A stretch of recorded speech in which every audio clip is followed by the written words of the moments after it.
So with that being said, do me a favor, turn in your Bible to our gospel reading. This is Matthew 17, verses 1 through 9. One of my favorite sermons that I've ever heard, and it doesn't neatly fit into the category of a sermon, it's sort of a hybrid between a sermon and a lecture, was delivered by Fleming Rutledge at a conference for clergy. It's called The Raising of the Crucified One. And in it, she talks about what it means for us as Christians to say we serve a crucified king. But if you're going to talk about the crucifixion, you have to say something about the resurrection. And so as her talk sort of turns the corner and she begins to focus on the resurrection, she makes this comment, almost in passing, that has always stuck with me. She says that the resurrection of Jesus is an event that is both historical and it transcends history.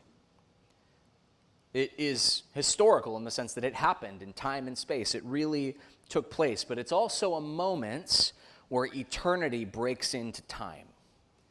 And as a result of that, because we are talking about something eternal that has appeared in our reality, resurrection life amidst this present darkness that we find ourselves in, our words will always fail us. We can say as much as we think is possible to say about the resurrection and still never have said enough. It goes beyond time and space. And we come today to a similar event in the life of Jesus, the Transfiguration. Confession time, and hopefully this doesn't lower your confidence in me. There are weeks where I look at the passage of Scripture that I'm preaching, and I'm really excited. And then there's weeks where I look and I go, oh boy, this is going to be a rough one. Not because I have any doubts as to the inspiration of the text, not because I doubt that the Lord has something for us, but sometimes I just look at a passage and I'm like, I don't know how I'm going to pull 20 minutes out of this. I don't know how I'm going to find something to say that engages people and feels practical. I don't know that I have anything new to say. Maybe it's a passage I've preached before. But that has never been my experience with the Transfiguration. I have preached this passage, I think, every year since our church was planted 4 years ago. And every single time, no matter what gospel the lectionary has us reading from, I come back to this event and I find myself in awe all over again of this particular moment in Jesus' life, this event that happens in time, but also represents a moment where our time participates in eternity. Matthew begins his account of the Transfiguration by saying, after 6 days, Jesus took with him Peter and James and John his brother and led them up a high mountain by themselves. So when Matthew says after 6 days, the natural question is, what happened 6 days ago? What is the thing that took place 6 days prior? And if you look at Matthew 16, this is a chapter that's loaded with important conversations that Jesus has with the disciples. Peter makes his confession. He says, Jesus, you are the Christ, the Son of the living God. And so you have Peter's confession. You have Jesus beginning to speak very plainly about his coming death. You have Jesus telling the disciples that they're going to have to take up their cross and follow him. But the last thing Jesus says in the chapter before the one in front of us is this. He says, some of you, talking to the apostles, some of you standing here will not see death before you have seen the Son of Man coming in his glory. And then Matthew says, 6 days later, he took Peter, James, and John and led them up a high mountain. So whatever is about to happen in this passage, Matthew wants for us to see it as a fulfillment of Jesus' promise. Jesus is making good on what he said. Some of you will not see death before you see the Son of Man coming in his glory. Matthew, of the gospel authors, is not the most focused on chronology. He doesn't pay a lot of mind to how many days apart events are. And so the fact that he emphasizes not a little while later or a couple weeks later or sometime after, but 6 days. He wants you to know it was 6 days later that this happened. That's important. That's probably meant to call our minds back to another event that this is an echo of. It's found in the book of Exodus, chapter 24. We read that Moses went up on the mountain, and a cloud covered the mountains. And the glory of the Lord dwelt on Mount Sinai, and the cloud covered it for 6 days. And so this is meant to sit in the back of our mind as James and Peter and John ascend this mountain, and something like the Exodus story plays out all over again. Jesus, Matthew said, was transfigured before them. His face shone like the sun. His clothes became white as light. And behold, there appeared to them Moses and Elijah. Jesus, without warning, changes. His face shines. His clothes are blindingly radiant. I think it's Mark that says that his clothes are whiter than any fuller's soap could make them. No matter how much OxyClean you use, his clothes would never have been this naturally bright. It is an inhuman brightness. The Jesus that they see in this moment, because it seems as if it's just a moment, maybe 20, 30 seconds at most. The Jesus they see sounds a lot like the Jesus that John sees in his vision of the end of the world. In the book of Revelation, John sees Jesus, and he describes Jesus like this, as hairs. The hairs on his head were white like wool, like snow. His eyes were like a flame of fire. His feet were like burnished bronze, refined in a furnace. His voice was like the roar of many waters. In his right hand he held 7 stars. From his mouth came a sharp 2-edged sword. His face was like the sun, shining at full strength. So what Peter, James, and John see in this moment on the mountain is a glimpse of Jesus as he will be seen at the end of time.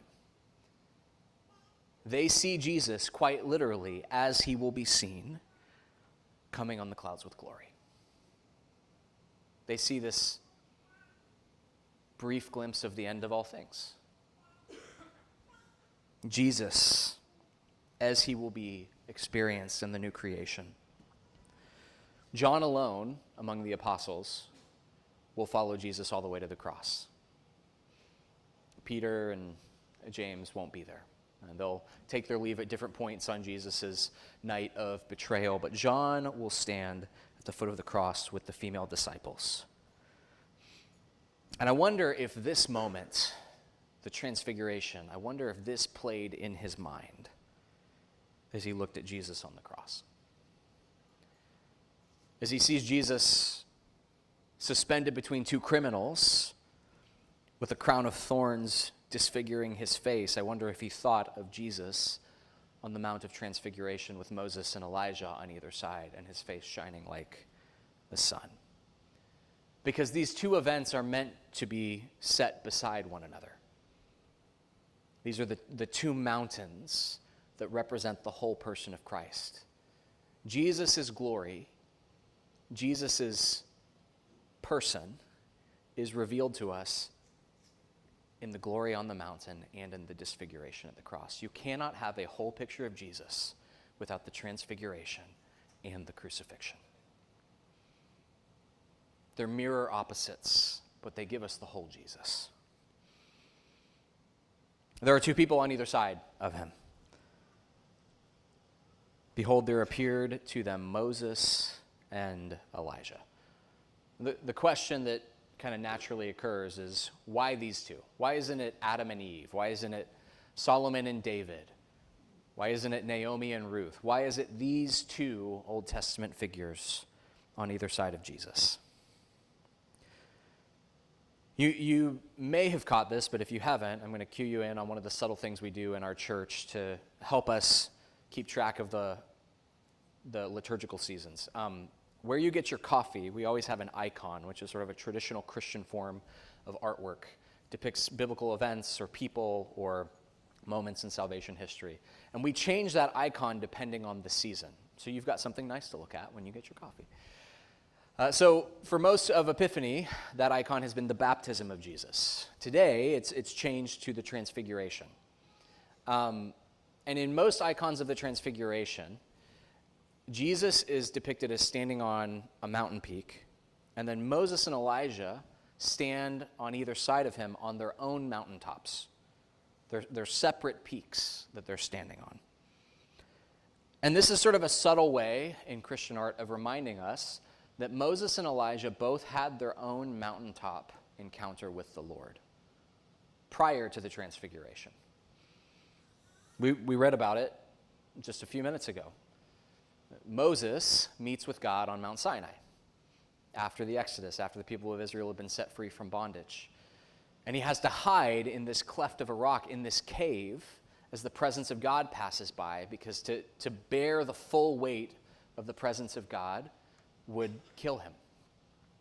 Hundreds of years later, Elijah finds himself on top of the same mountain, and he hides in a cave as the presence of God passes by. And then eventually, as he leaves to go speak with God, he covers his face. He wraps a cloth around his face. And so he has that conversation with his face veiled. And here and now, their experiences of meeting with God on a mountain and covering their faces to hide from the glory lead them to this moment, where they both stand on a new mountaintop, and they are finally able to behold the unveiled glory of God in the face of Jesus. What they could not do on Sinai, which was to look at God and live, they can do now as they see Jesus' face shining like the sun.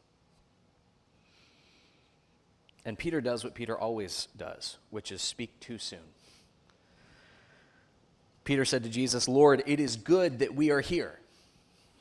If you wish, I'll make 3 tents, one for you, one for Moses, one for Elijah." As I picture this story playing out, I picture this moment with like choral music in the background and radiance.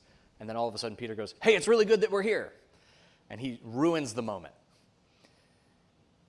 And it's just so funny to me the way that Peter says that, because it almost comes across as if he's saying, "You're lucky you've got us. You made a really good call by bringing me up here and not any of the other ones. You should be glad you've got me. Because here's what I can do for you. We can keep this party going. I can make a tent for Elijah. I can make a tent for Moses. I can make a tent for you. We'll sleep outside on the ground. It's going to be great." And that is the perennial temptation.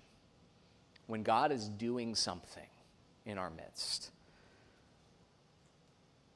instead of just sort of stepping back and taking it in and being in awe of it,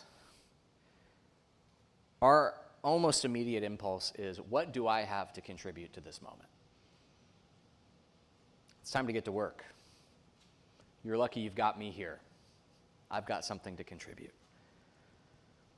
And listen, I don't want to imply that the Christian life is one of inaction. Like, there's a moment where we all have to move from contemplation to action.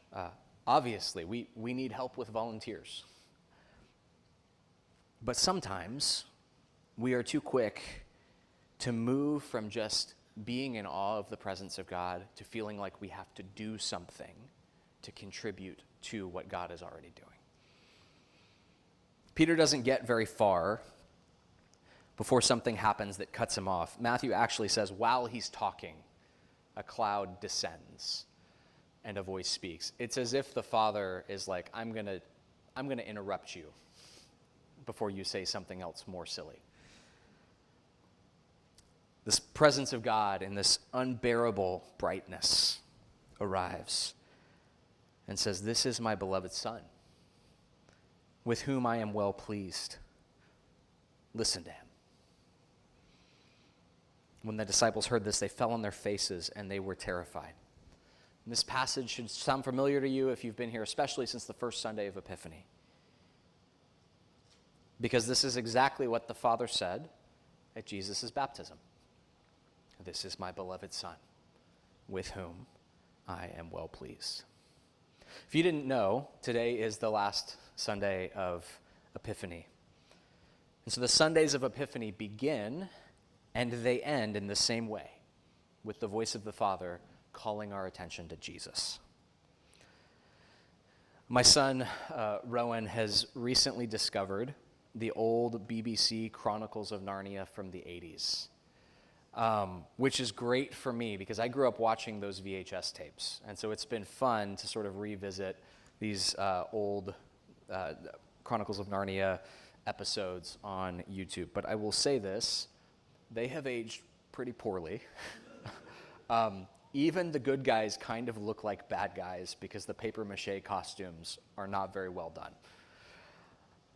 But it's just reminded me, as I've watched these stories again with him and sort of explained as much as his 4-year-old mind can comprehend the significance of the story that Lewis is telling.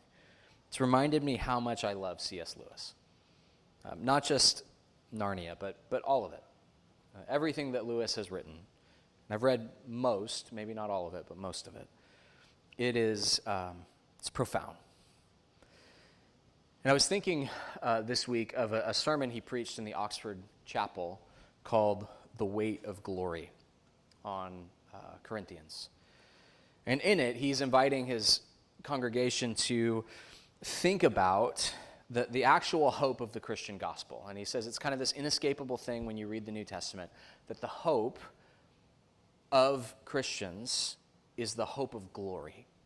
That there is this hope of a future glory that God has promised to us. It's not just heaven when we die, but that we will somehow be glorified. Our bodies, our physical bodies, will somehow participate in the glory of God.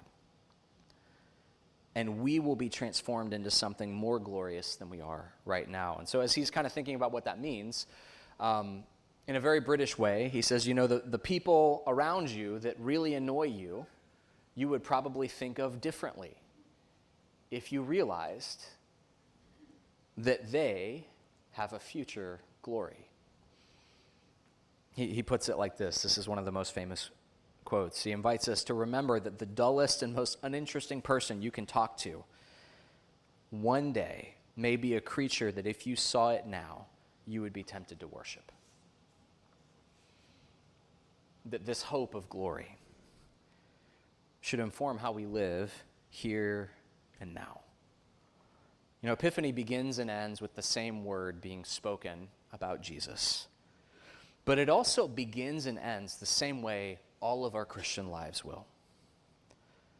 Our life with God begins when we believe and are baptized, when God claims us as his beloved daughter or his beloved son, and our life with God reaches its fulfillment, reaches its end when we are glorified and transfigured.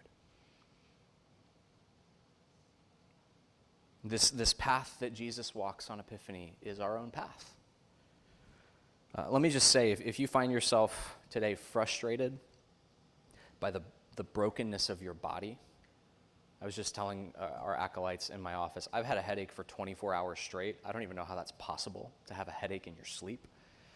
And that's minor compared to some of the stuff that we're struggling with as a congregation. If you find yourself frustrated by the brokenness of your body, it doesn't work like it used to. It's betrayed you through illness or anxiety. The hope of the gospel is not that you will one day be free of it, but that God will one day transfigure it and restore it, and that it will be raised incorruptible, that the body that was baptized will be glorified. But between those 2 days, there is a charge that we have received. There's only a slight difference between what is spoken at Jesus' baptism and what's spoken on the mountain. The Father says, "This is my beloved Son with whom I am well pleased. Listen to him." Listen to him. Do what he says.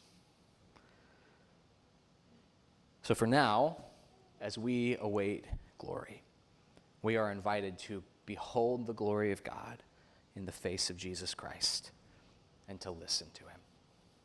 May we do so.